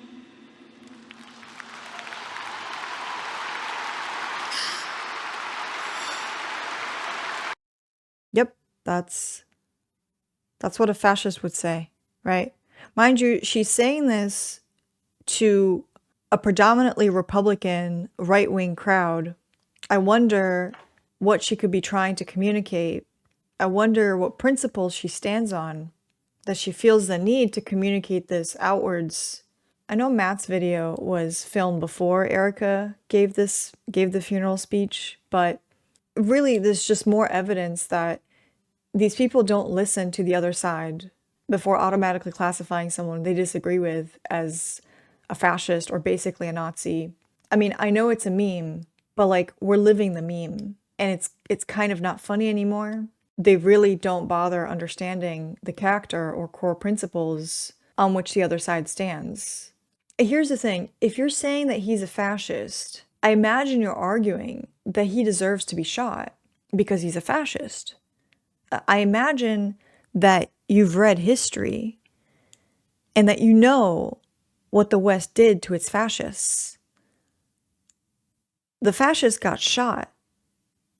Or if you consider him a fascist, are you somehow arguing that fascists don't deserve to be shot? Because it's like, it's either they do deserve to be shot or they don't, right? You called him a fascist, like you backed yourself into this corner. Do fascists deserve to be shot? Do they not deserve to be shot? I'm not sure which argument is worse, that he is a fascist and he does deserve to be shot for, or that he is a fascist and fascists just don't deserve to be shot. Like, I'm not sure which argument is worse, but only one of them makes sense. I mean, you're not calling him a fascist in an attempt to forgive him or to paint him in a positive light, right? What in history is worse than a fascist? You're talking about somebody who has been shot. You're calling him a fascist after he dies. You're referencing people who literally compare him to an honest-to-God literal Nazi. You quote them doing so. You flash a picture of that Nazi sitting next to straight-up Hitler, but you're definitely not justifying murder. I want to say almost all this is a moot point, because what I want to believe, what I hope is true, is that you don't actually believe this. You don't think they're fascists. You heavily disliked and disagreed with this person, but that you don't believe them to be an actual fascist or Nazi. It's one of those terms that has like an actually historically significant meaning. And these words have meanings. And you've diluted it because you couldn't find a different word strong enough to describe your emotions. And you, of all people, should know that words have a lot of power. They can have a lot of impact. You, who equate words to violence. If his words are violence, then what are yours? What is this? What are you saying? You realize at least half the country agreed with most of what Charlie said, right? Maybe not the most extreme takes you've shown here, but most other things. And so there's something deeply irresponsible about calling this person a fascist. How much clearer can this be? What are you doing? Why are you perpetuating this? Is this really what we've come to? Can't say anything bad about Charlie because he just died and that would hurt mama's feelings. Like, no, we don't know these people. These are public figures who are impactful and consequential, and we don't have to treat them with kid gloves, especially journalists and people who are in this role of writing the first draft of history. You need to put all of that emotional stuff aside and do your job. People on CNN who are like, oh my God, I can't believe this man was shot. You don't treat victims of terrorist attacks that way. You don't treat kids in Gaza that way. You don't treat people who get hit by drunk drivers that way. Like, you need to be professional and adult and talk about who this man actually was instead of just reverting to sentimentality that is very clearly like engineered to make us feel specifically bad for men who are like Charlie Kirk. These conservatives also keep talking about executing Tyler, who allegedly killed Charlie Kirk, with like a public firing squad or like through these other public things. Charlie Kirk himself advocated for public executions. These people don't treat death with dignity. And I think a lot of people who are being targeted in these doxing and harassment campaigns are treating Charlie Kirk's death with dignity. And as Taylor's reporting showed, some of the people being targeted didn't even say anything at all. Like, it's all such a false bad faith premise that like people are being uncivil and violent. The people who are uncivil and violent are Charlie Kirk and his friends. The people that mock George Floyd. I saw Steven Crowder like did an entire video mocking George Floyd's death. Like Kirk himself mocked George Floyd. Like all of these people have mocked the deaths of vulnerable people. They've mocked Palestinians, Black people, queer people. You know, a lot of these people online were, you know, celebrating that trans girl's suicide literally just months ago. You've heard a lot from us this episode, and you've certainly heard a lot from Charlie Kirk and Ezra Klein and all of the people who make jobs out of talking, frankly, just talking. But who we don't hear from nearly as often are the people who are most frequently victimized by people like Charlie Kirk during his life. And so I want to read, to finish this off, a Facebook post from a woman named Stacy Patton. Here's what she said. I'm on Charlie Kirk's hit list. His so-called professor watch list, run under the umbrella of Turning Point USA, is nothing more than a digital hit list for academics who dare to speak truth to power. I landed there in 2024 after writing commentary that inflamed the MAGA faithful. And once my name went up, the harassment machine roared to life. For weeks, my inbox and voicemail were deluged. Mostly white men spat venom through the phone. Bitch, the C word, the N word. They threatened all manner of violence. They overwhelmed the university's PR lines and the president's office with calls demanding that I be fired. The flood was so relentless that the head of campus security reached out to offer me an escort because they feared one of these keyboard soldiers might step out of his basement and come do me harm. And I am not unique. Kirk's watch list has terrorized legions of professors across this country.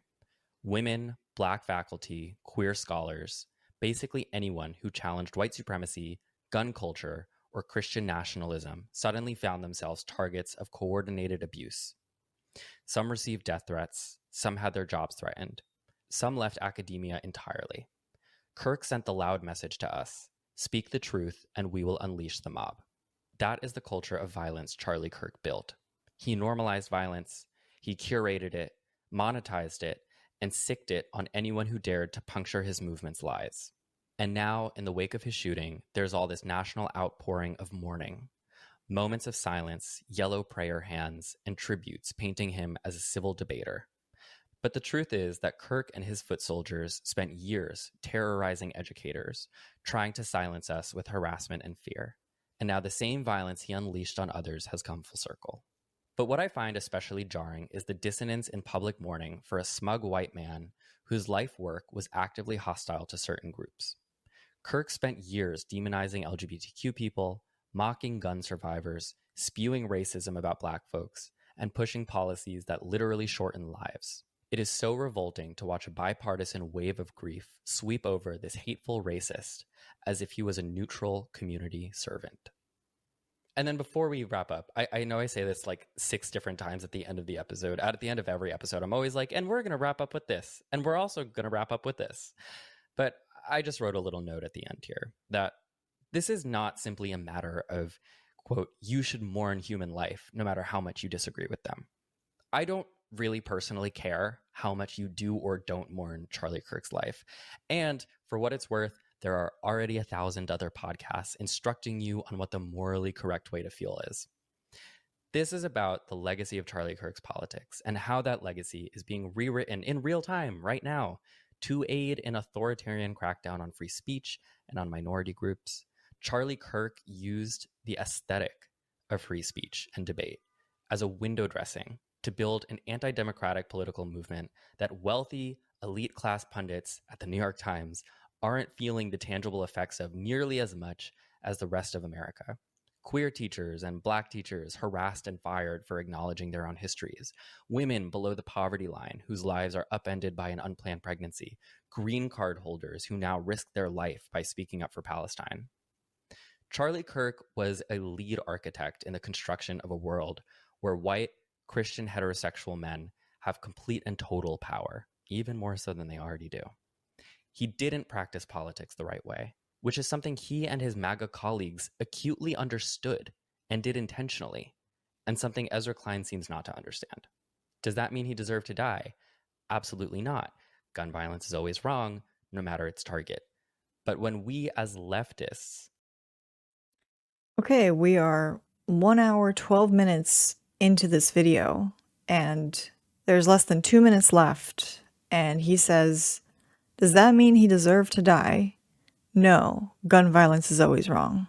That's the best condemnation he can give. It's very hard to believe at this point. At least he said it. At least he formulated a complete sentence talking about Charlie specifically not deserving to die. But he literally flashed a photo of Hitler, so so I don't know what to say at this point. It's very difficult to believe. It's very difficult to believe all the accusations he makes in this video about Charlie being a terrible person, other than being a Nazi, you know, just like all the other various adjectives that are used about him. They're very difficult to believe because of this exaggeration, this hyperbole, this complete dilution of the term fascist. And that's why I'm not spending much time responding to a lot of it, because it's like the clearest thing I was able to see here is that you were not only failing to condemn the murder, you seemingly were justifying it the entire video under the guise of it being like a video about his legacy. But like this dropped about a week after his death, and like again, you couldn't even do the bare minimum of just like condemning it outright. You had to wait until the very end of this video, and the entire duration of this video is describing just how terrible of a person he was. When really, I would imagine, just like you, a lot of your opinions have nuance, so did his, but none of this is in good faith. All of it is in us versus them, civil war rhetoric. Again, so much of the adjectives and descriptors of what is talked about in this video is difficult to believe because of this hyperbole, because of this exaggeration that really needs to be like reeled back and reeled in, right? Like words are violence. Words are not violence. Okay, words are not violence. And if there's one thing you take away from this, I hope it's that. Because when you talk about professors being harassed, right? The flip side of the coin, if you were actually curious, is professors harassing conservative students for refusing to say that there's more than two genders, that there's more than two sexes, that men are awful, terrible, racist, sexist, misogynistic, xenophobic, homophobic, colonialist. Am I missing any adjectives? Men are all these things, and basically so are women if they're white. And if you don't agree with the professor for saying this, that proves their point, and you get a bad grade. And this is what you just paid for. At a certain point, it's like mentally abusive, right? But that's not gonna, we're not even ready for that conversation yet. That's the flip side. Are there probably people caught in the crossfire? 100%. But don't act like this is just like some thing that came out of nowhere. These professors are being targeted out of nowhere.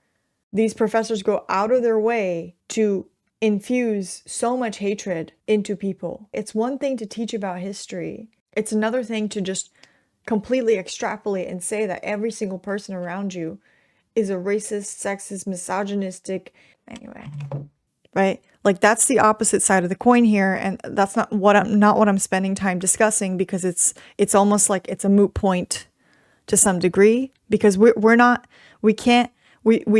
moved too far into discussing the specifics at this point. We need to figure out how to like coexist in society. And it starts with, hey, like when somebody is like violently shot in the neck and they like bleed, like gush out blood in front of their children and college students, like maybe the priority in this video should have been a PSA to the people who oppose Charlie to be like, hey, let's remain civil. Let's not do this. Don't murder your political opponents. But instead, we're out here calling them Nazis. We're out here calling them fascists. You know, I pride myself in continuously trying to listen to both sides. Or maybe it's just that I can't help listen to both sides, because I'm always curious, like, how do people think? Why do they think what they think? You know? I always find myself caught in the middle. I mean, not to say I'm a centrist about everything, but you know, I like to see the details in things. And I don't know how much it matters in this climate of calling people Nazis, but this video is like definitely a giant L for the left. I mean, it's a loss for the right for sure, right? But if your concern is people getting radicalized over this, like Matt's video here is definitely not going to help prevent that.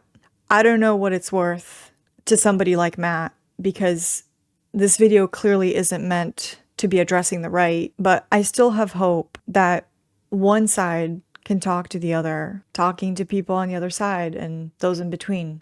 I hope that there's still value in that. I don't think we're beyond saving.